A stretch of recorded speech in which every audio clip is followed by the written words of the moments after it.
বহুতে মোক সুধি আছে কৰ্ড কাটিং হিলিং যে তুমি ষ্টেটাছ দি আছা এইবিলাক কি হয়। তো তেখেতসকলৰ কাৰণে মই জনাব বিচাৰিছোঁ যে কৰ্ড কাটিং হিলিং কি হয়।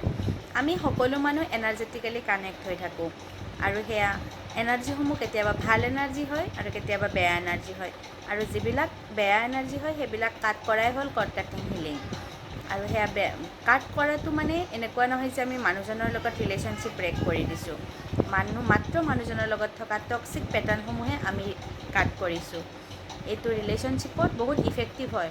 যেতিয়া আমি টক্সিক পেটাৰ্ণসমূহ কাটোঁ মানুহজনৰ লগত আমাৰ ৰিলেশ্যনশ্বিপ ভাল হয়।